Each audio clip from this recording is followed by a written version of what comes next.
Revolution. What allows the give me like the approximate time period that the first Industrial Revolution was happening. During which era, you could say?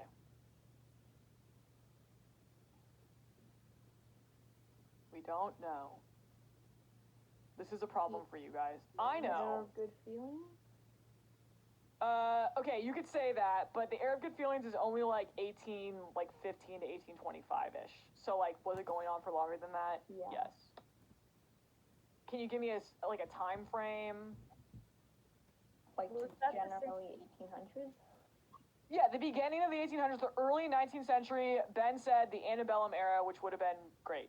Okay, yeah, the antebellum era. Okay, what does antebellum mean again? Before the Civil War. No. Before the Civil War, exactly. Okay, it's significant that you guys know that because in terms of like being able to look at context of like different things that are happening, it's important that you know when it was happening. Okay, so prior to the Civil War, the Industrial Revolution was happening. I'm teaching you guys a lot of things that are happening at the same time. Okay, so the other important thing is, look, what major advantage did the North have in the Civil War in terms of transportation?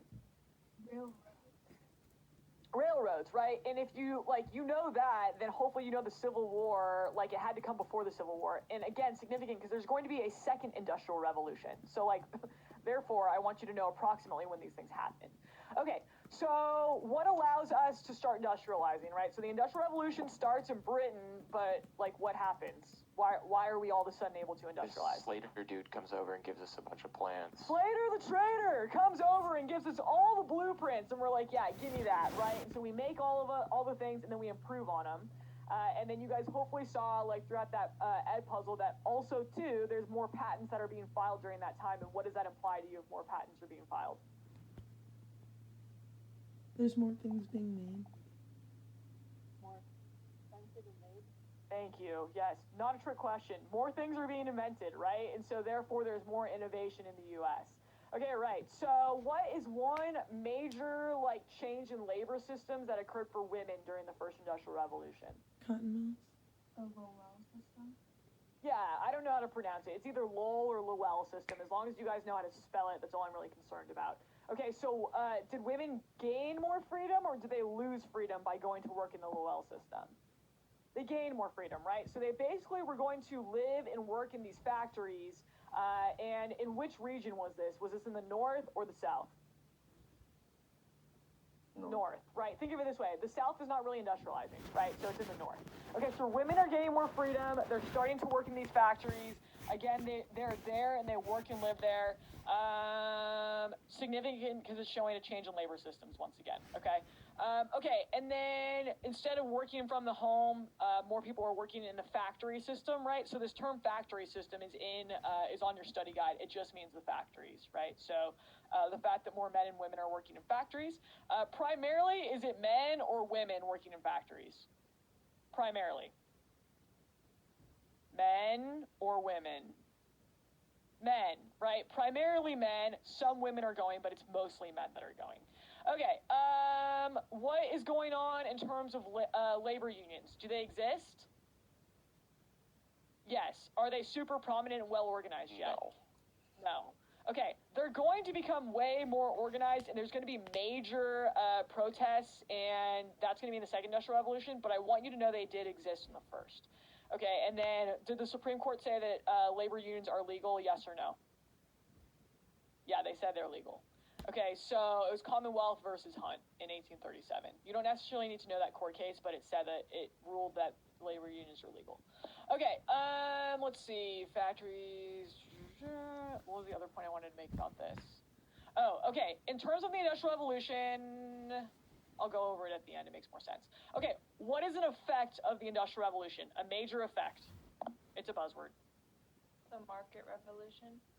Good, the market revolution. What is the market revolution? A change in what? How the workforce was organized. Yeah, labor systems and how the workforce is organized. What else? The average life of a person in this, area, or in the North, Well, that's not necessarily part of the market revolution. That is an impact of the industrial revolution for sure. How about like, okay, as the industrial revolution continues to spread and like as transportation becomes more established, what's going to happen in like the Midwest and the West? What's going to pop up or develop? Cities. Yeah, more cities, exactly. Okay, so more cities. And again, this market revolution, is it impacting the South much? No. Okay, so again, they're going to start industrializing, and so therefore spreading westward. More cities are going to become established. And then what also is helpful for them economically as they expand westward? More places to think economically. Sell to or have business. Yeah, exactly. More markets, right? So more places to sell to. Good. Okay, what are some specific examples of transportational ties that came about during this time? The Erie Canal. Yeah, the Erie Canal. Good. What else? Railroads. The National Road. National or Cumberland Road. Good, Elizabeth. What else? There's one more. You guys already mentioned it. Railroads. Yeah, railroads. Okay, exactly. Okay, so what is the big controversy over these things in terms of economics? Who's paying for it? Who's paying for it, right? So either the federal or the state government, and you guys know, hopefully already know these arguments. We've talked about this quite a bit, right? So federal or state governments, exactly. Okay, I've talked about how railroads are going to be like a huge advantage for the North during the Civil War. What's going on in the South in terms of industrialization? Agriculture. It's mostly agriculture. Is that industry? Is that factories? No, they're not industrializing, right? So a lot of historians say that part of the reason they lost the Civil War is because they didn't have industry. Okay, so yeah, what are some key things they got during the Industrial Revolution to help agriculture, like to make it like quicker and more efficient? The cotton gin. The cotton gin. What else? The plow. The plow, and then Jalen, did you say the reaper? Yeah. Yeah, okay, so yeah, the McCormick Reaper and Deere's steel plow, John Deere, right? Okay, so in terms of like, okay, so that's the South. Let's go back to the North now. They're industrializing. What's that going to do to the population and immigration? Increase it. Yeah, it's going to increase it, right? People are coming over here and trying to find jobs. So you can see a boost in immigration, more people trying to come to the United States to attain the American dream, or do you guys remember this term, rugged individualism? The idea that you can pull yourself up from your bootstraps, right? Okay, so as they come, are we like super welcoming? No. Okay, and then during this time, again, we're already expanding westward, and that's going to continue to bring up the question as to whether or not which institution should spread. Slavery. Thank you, Flavi. Slavery, exactly. Okay, as well as this expansion and as a result of the Industrial Revolution, you have the emergence of class systems, right? So what, like, there's upper, middle, and lower classes, and again, I have this idea of rugged individualism there. I want you to know that the class system existed and became more defined during the first Industrial Revolution. What is something that men did because they were like really pissed and like depressed that they couldn't provide for their family even though they were working several hours a day? They drank. Yeah, they drank, right? So you guys can see where this is going is like that was a huge problem. There was a huge alcohol problem in the 1800s, and so therefore that's going to lead antebellum reformers to do what? Fight for Temperance. the temperance movement. Okay, so there was that reason in the North. Why were men drinking in the West? They were lonely. Lonely, right? I know that sounds stupid, but like think of like if you guys have ever been to either the South or anywhere that's pretty rural, there's a ton of like gaps between houses, and like you're pretty alone if you live out in the rural areas or on a farm, and especially if you're moving there when it's not even developed yet, right? You're like pretty much alone. Okay, so that can drive people to drink as well. Okay, so I want you guys to know the reasons for why people were drinking at this time. I know it sounds stupid or like it sounds silly that you have to know that for history class, but like that's a cause of the temperance movement. Okay, I think I covered everything here. Is there anything you guys have questions about for the industrial and market revolutions?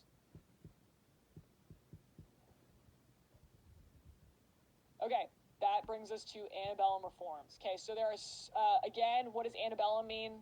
in the era prior to The Civil War. Civil Civil War. Good. What does reform mean?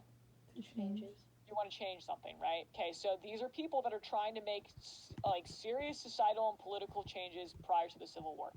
Okay, what are three main causes of the antebellum reform movement? Second Great Awakening.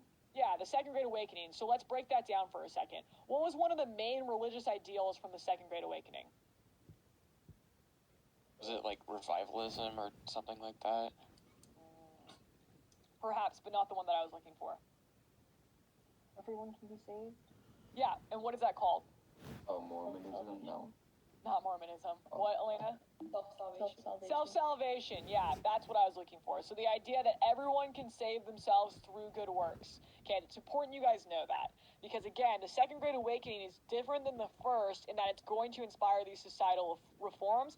So people are going to think, look, not only can I save myself by working towards bettering society, but I can convince other people to do so as well. By, not drinking anymore, or like not owning human beings as property, or like making women equal in society, right? Those are all steps towards self-salvation. Okay, two other causes of the antebellum reform movement.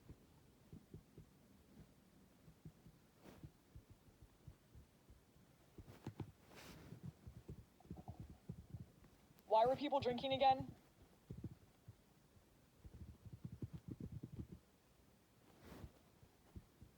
Bad working conditions. Okay, and the working conditions were caused by what? Why are they even in factories?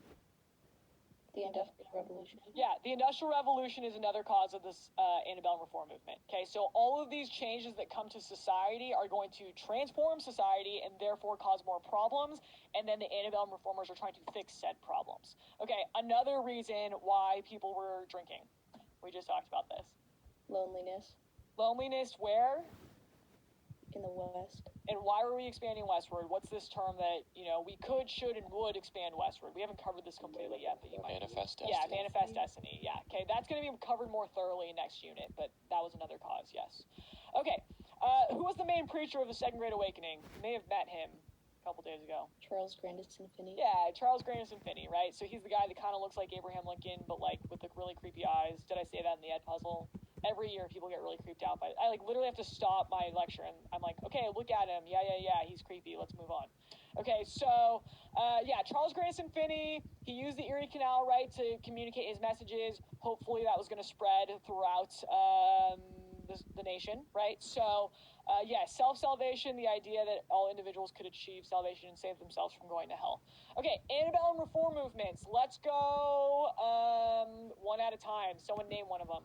There's several. Temperance movement. I think we've covered that in depth already, right? So, which group of people led this charge? Woman. Women, right? Primarily women are going to try and ban alcohol for all the reasons we've already talked about, right? So men were drinking a ton, probably becoming abusive. They're drunk all the time. Can't help take care of the kids. Just not very healthy, right? Okay, and we've already talked about several times why they were drinking, okay? What's the next one? Women's rights. Women's rights, right? So the issue is women don't say rights. Equality. Okay. More specifically, they don't have the right to vote. Yeah, what's another word for that sounds like suffering but doesn't mean suffering? Suffrage. Suffrage, yes, please don't make that mistake. Women's suffrage means the right to vote. Okay, so they organize at this convention called the Seneca Falls Convention. It would benefit you to remember the date of 1848. Yes, the Seneca Falls Convention. Can we name some people that were there? Elizabeth Cady Stanton. Good. Elizabeth Cady Stanton and one other major one. Susan B. Anthony. Harriet Beecher Stowe. Where's Susan she? B. Anthony. Susan B. Anthony is what I was looking for. Yeah, Harriet Beecher Stowe's on there. Yeah, Jalen, that works. Okay, so yeah, Harriet Beecher Stowe, Susan B. Anthony, Elizabeth Cady Stanton. I definitely want you to associate Susan B. Anthony. Oh, shoot, I was supposed to record this. Really messed that up. This happens every time. I'll record the rest of it. I'm in trouble. Hi, I forgot to record it, so I'm starting this halfway through. I'm so sorry. Okay, so yeah, Elizabeth Cady Stanton and Susan B. Anthony is who I want you guys to associate with the Seneca Falls Convention. What did they write there that that like kind of set out their aims. It was also based on the Declaration of Independence. Declaration of Sentiments. Right, in which they changed the phrasing from all men are created equal to all men and women are created equal. Exactly. Okay, and again, they wanted women's suffrage. Do you guys know, did Susan B. Anthony live to see women get the right to vote? No. She did not. Okay, so it was actually, this is a pretty famous picture. In 2016, you guys know that all the pollsters and everyone thought Hillary Clinton was going to win. So after the women went to go vote in 2016, they all took their I voted stickers and put it on Susan B. Anthony's grave to like thank her basically for dedicating her entire life to making sure that they had the right to vote. So I'm not going to get on my high horse right now, but I will say women especially, please vote as soon as you guys are able to, because people dedicated their lives so you have the right to do it, because we've only had the right to vote for like 100 years now, and our nation was founded in 1776, right? Okay, so anyway. All right, what is the cult of domesticity? What does that mean? Like gender roles, basically. Women are in the house and men are out working. Right, what does domestic mean? Home. Home, yeah. I want you guys to know that because it's going to come up not only in this context, but also foreign policy. Okay, foreign policy versus domestic policy. So yeah, separate spheres are the idea that men are supposed to be at work and women are supposed to take care of the home. Okay, what was the, women were pushed further into the home during this time. And so a lot because of the Industrial Revolution, right? Men were supposed to go to work. So yeah, women did go to the Lowell system, but it wasn't like that was like the most common thing. Okay, what else about women's rights? So yeah, they were fighting against the cult of domesticity. They didn't like those gender roles. All right, this is a good segue. Women were not only fighting for suffrage, but who else did they partner with to try and reform society? Abolition. Yeah, abolitionist, right? What does abolition mean?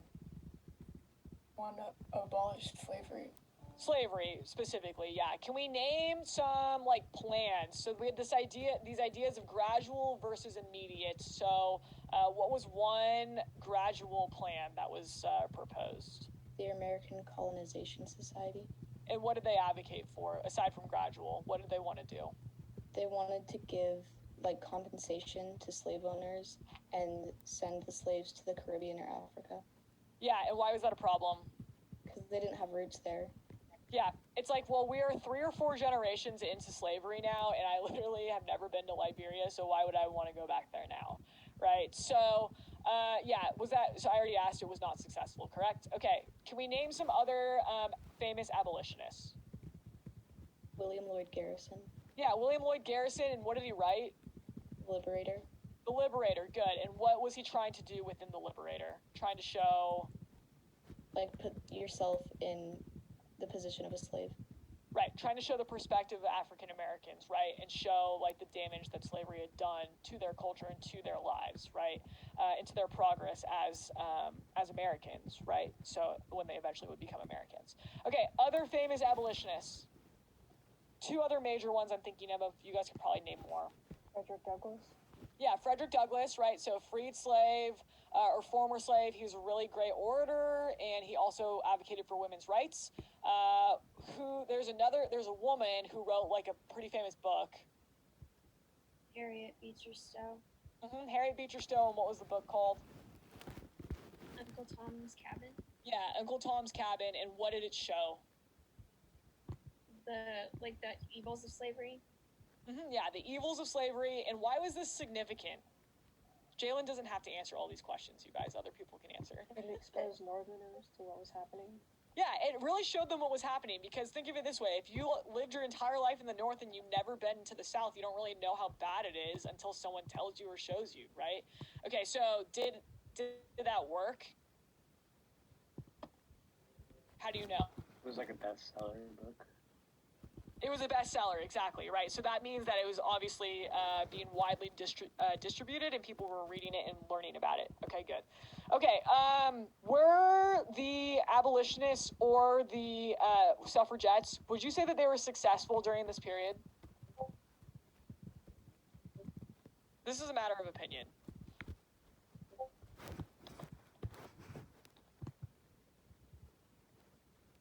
I would say that they tried, but it was very difficult for them to get any. Yeah.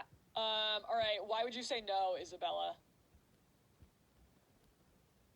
What proof would you have? If you want to say that they failed, what proof would you have to back that up? Women didn't get the right to vote until 1912. And abolished right away. There was no legislation. They weren't able to actually get these things done. But could you argue, I mean, during this time period, right? Could you argue that they inspired the reformers to continue on with these movements until these things happened? Yeah, you could make that argument.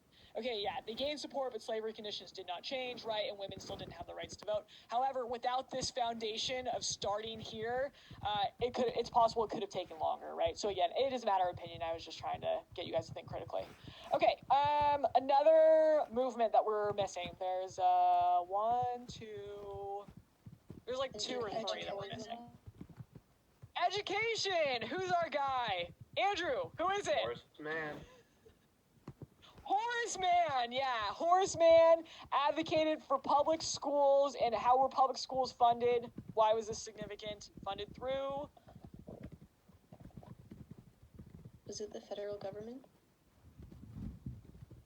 I think his original model was state taxes, right? Yeah, it was in Massachusetts. But the idea that it was tax supported was new, right? Because, I mean, still today, you could go to a private school, but you have to pay tuition, right? So that tuition goes towards running the school and goes towards the teacher salaries. You guys pay $0, but your parents pay taxes, and that tax money goes towards our schools. And so I technically am a government employee. I get paid by the government.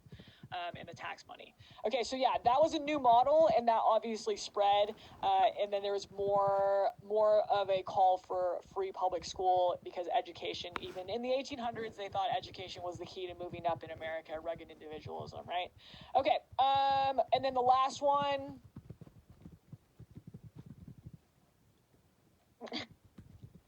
Robert Owen. Utopia? New Harmony. Yeah, utopian societies. What does utopia mean? A perfect society. A perfect society, exactly. Okay, so what inspired these people to want to create utopian societies? Like, why would they even want to try and do that?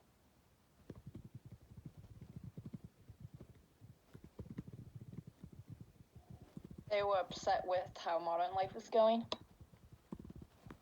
Yeah, they weren't happy with how it was going in America, right? So think of it this way, and Isabella just said it, so to escape poverty, right? So the Industrial Revolution happened, there's jobs, but you're working a ton of hours and not making a lot of money. Then you're drinking yourself to, unconscious because you're so upset about all of it. And then there's no way for you to fix it, because at this time, is there legislation for, working conditions or, workers' rights or child labor? No, not yet. Okay, so, you're not stoked with how society is set up. You're in the lower class, you don't feel like you're moving up, so you're like, whatever, this is a lost cause, let's go make our own society. Okay, so in utopian societies, did women gain more equality, or was it less equal for them? More, right? Because they got to, they got to start their own society from new, right? Okay, so the main point I want you guys to know is that they were upset with the social order and the class system and the fact that rugged individualism wasn't really working for them. We could go into all the weird details about each utopian society. There were some pretty strange ones, but that wasn't necessarily the point of why it's grouped into antebellum reforms. Okay, are we good on that? Does transcendentalism matter? Is it? Oh, okay. Yeah, so I'm getting there. So we're at religion. So I would say romanticism and transcendentalism, I think it came up maybe once on the AP test, but the other things that I'm talking about right now, and it came up in the form of, I'm pretty sure, a multiple choice question.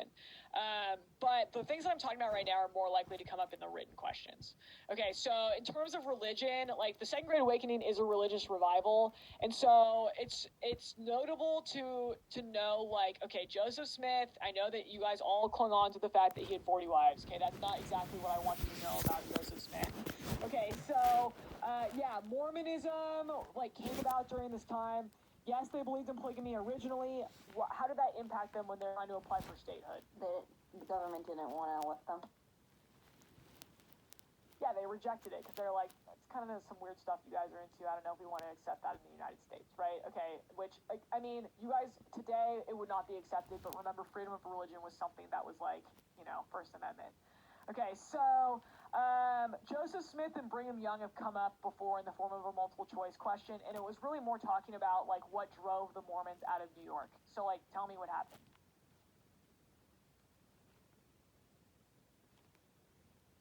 were being persecuted by the other religions. Right, so they were being harassed and persecuted by other religions and attacked, and then Joseph Smith, what happens to him? Yeah, how did he die? Right? He got shot in a prison attack, right? So they needed a successor, and that's where Brigham Young comes in, BYU, right? I said this in that puzzle. Okay, so Brigham Young comes in, and where does he move him to? New York. Salt Lake City, yeah. Okay, so I think I'm trying to remember what the question was, but I'm pretty sure it talked about like it was making a connection between how the Mormons were treated, and making this connection to why the original settlers came over from Britain, right? Religious persecution. They were being harassed, and so that was the most similar parallel to like their treatment. Okay, that's the main thing I wanted you guys to know about religions is the Mormons. Let me see. I'm looking at my slide. Yeah, I think that's pretty much it. Okay, opening it up to questions now in the study guide.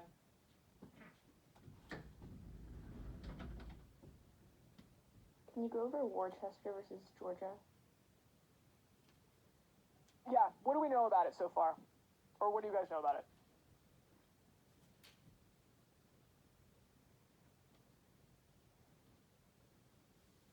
Nothing. We haven't studied. Was it about the treaties or something? More Well, it was about how specifically, the government was the only one that had the right to like take Indian land, right? Something like that. okay, it was about, okay, so what causes the lawsuit? Removal Act? Or the Supreme Court? The Indian Removal Act, good. So what is the issue with the Native Americans? Why are they suing? Because they're being kicked off their land, right? Forced off their land. So they take it to the courts, and the Supreme Court, who's the Chief Justice at the time? John Marshall, right? And what does he say? Who does he side with? Native Americans. And what is and so who is president at this time? Andrew Jackson. What does he say about the Marshall ruling? made his decision that would see him enforce it. Right, and why is that significant? The Supreme Court can't actually enforce their rulings.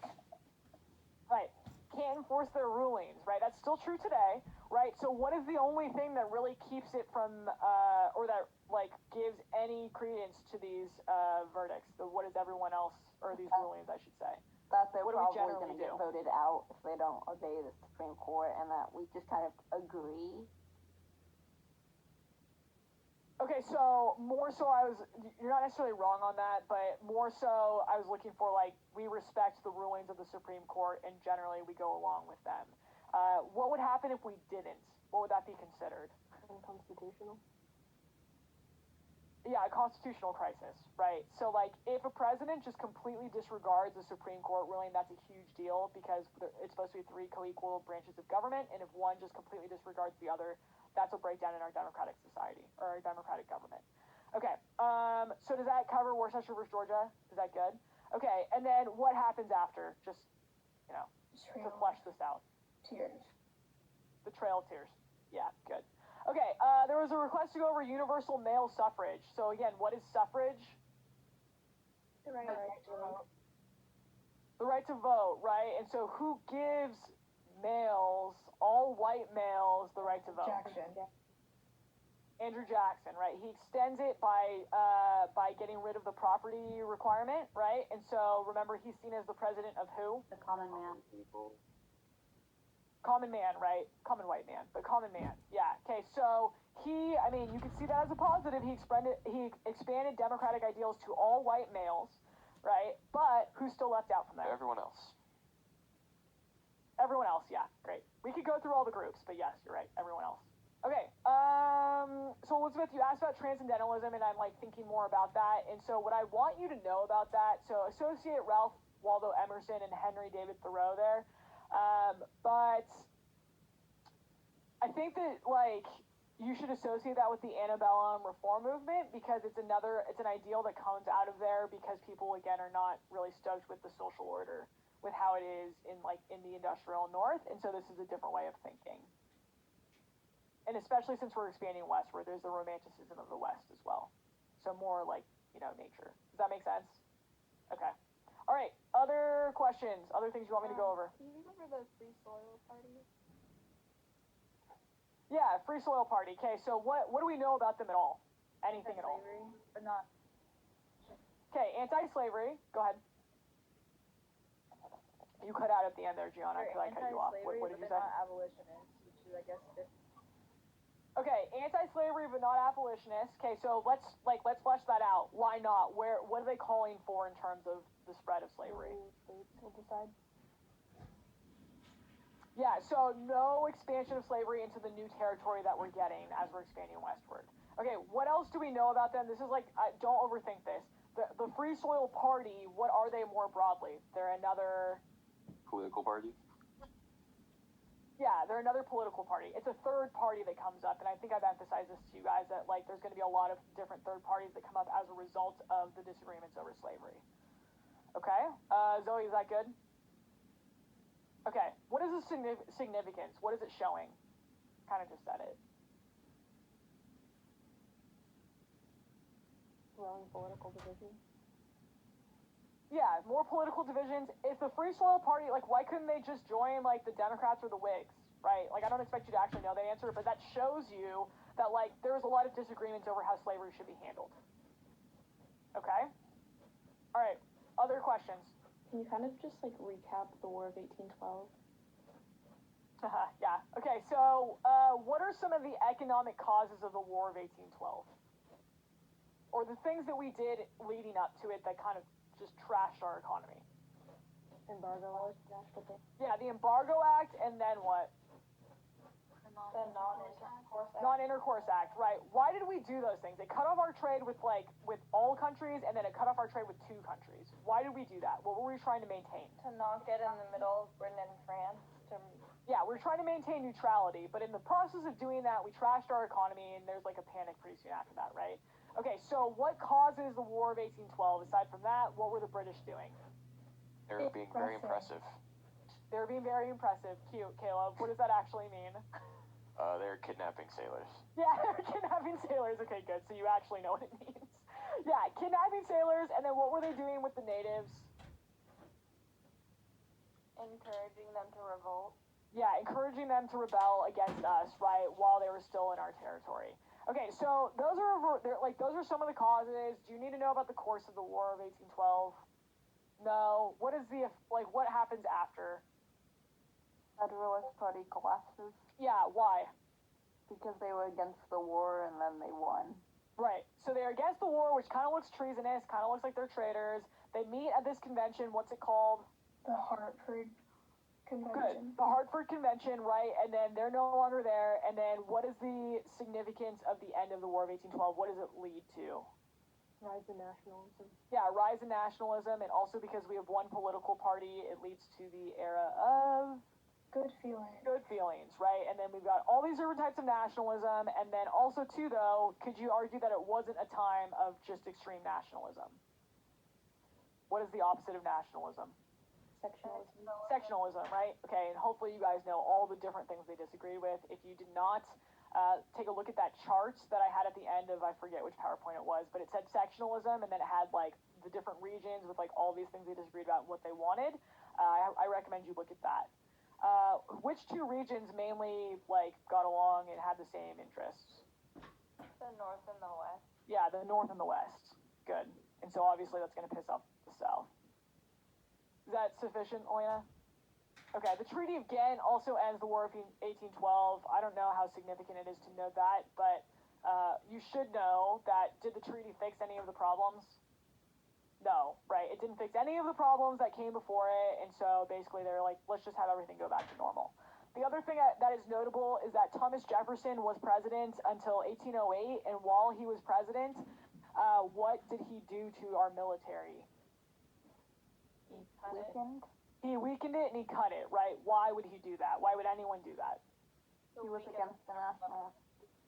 Right, so he was against a federal government having too much power, and so the military requires federal funding, and so he was cutting federal funding and therefore cut the military as well. Okay, other questions? What's the difference between Shakers and Quakers? Shakers and Quakers. Are you asking because they sound the same? Yeah. Because they rhyme? Okay, Quakers I want you to associate with, like, the founding of the 13 colonies in Pennsylvania, and that they're pacifists, and I want you to associate, like, William Penn. Shakers are, like, I want you to associate that with the Second Great Awakening, which is a completely different time period. They were more about sexual equality, and trying to protect society from chaos and disorder. I would not, just, like, Gianna, they're not even in the same, like, time period.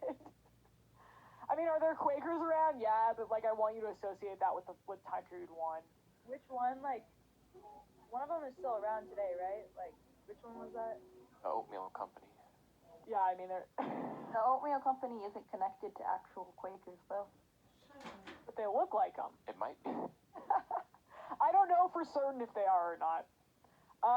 Gianna, I'm not sure that either of them are still around today, to be honest. I don't know. Alright, what was Unitarianism? I don't think that you guys necessarily need to know that one in detail. All I have here is Jesus is not divine, and I would associate that with the Second Great Awakening and say that, like, this is another, like, denomination or sect that came about during the Second Great Awakening with religion. Okay. And then also, too, you guys can make this connection that, like, these new ideals were coming about during the Second Great Awakening, with also, too, like, the antebellum reforms, because people wanted a religious revival, right? So we go secularism with the Bill of Rights and, like, freedom of religion to the Second Great Awakening. So we want a revival in religion, but also, too, people are looking for different ways of, like, living their life because of what's going on in society at that time. I would say that that's the most significant, like, just an overall significance for these religions. Could you go over the American system? Yeah. Whose idea is that? Henry Clay. Henry Clay, right? Approximately what year? That's a tough one for you guys, but I want you guys to know it. Or give me, like, an approximate, like, during what, like, era? John Quincy Adams. So yeah, I mean, you could associate it with John Quincy Adams, right? Because of the corrupt bargain. That's a good place to start. Did Henry Clay propose that prior to John Quincy Adams' presidency, though? Yeah, think of it this way. It's, is it a way... Well, okay, let's back up. The American system, let's name the 3 parts. What is it? Infrastructure. Good. So federal funding for infrastructure. What else? National Bank. Yeah, rechartering the National Bank. And what was the last one, Paul Kit? Did you say it? Effective tariffs. Yeah, tariffs, right? Okay, so this is all... Is this strengthening the federal government or weakening it? Strengthening, right? Okay, so it's giving more power to the federal government and creating more, not like things to do, but like more involvement in the federal, like from the federal government in like in other states. Okay, so when, like, in this time period, why would they allow that? Because it was during the era of Good feeling. good feelings, right? So it's 1816, in case you guys didn't know. Okay, so it's just after the war. We've got this wave of nationalism. People are all about strengthening the federal government. But then the American system, you guys hopefully know, like, yeah, it passes, but it causes these sectional issues over disagreements on each of these 3 points. Who does it piss off? Which region? South. South, thank you. Okay, and let's see, Megan, I don't see you on here. Oh, I see you. Is that sufficient? Okay. Tom Ritchie made a song. Of course he did. Martin Van Buren, is he only relevant because of the Panic of 1837? For now, yes. Because he inherits the panic. What causes that panic? Andrew The Jackson killing species thingy. Yeah, and then Andrew Jackson killing the bank, right? So, yeah, I would just say for right now, all you need to know about him is that he inherits this recession that he has to deal with, or this panic, as a result of the killing of the bank. And if you guys saw on the study guide, it says Bank of the United States War. That's what that means, is like the conflict over the war. Or not the war, excuse me, the conflict over the bank. Okay? Other questions? Do we need to know every single reformer, or do we just need to know enough for like a DBQ? The latter. Enough for a DBQ, I would say. So like the activity you guys did, like, yeah, there's like a ton of reformers, right? But my main point to you was that if you guys can come away with like 3 to 5 names that you can name drop as EBD or to use in your analysis, then you'll be fine. I would most likely see, like, you might see some of these names pop up on, like, in a source or something like that, but, like, if you don't remember who Dorothea Dix is, but you can recognize her name, and you're like, oh, yeah, I can associate her with, like, the antebellum reforms. I may not remember what reform movement she was a part of, but if I read this, like, the paragraph there, then I could probably remember, you know? Like, it'll come back to you that way.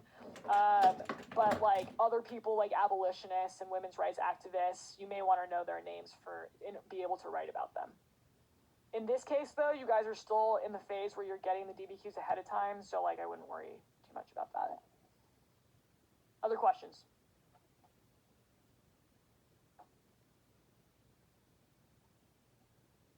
Am I done? Can I go eat lunch? Am I free? Okay, have a great rest of your day, guys. I'll see you tomorrow. Thank you. You're welcome. Thanks, Pang.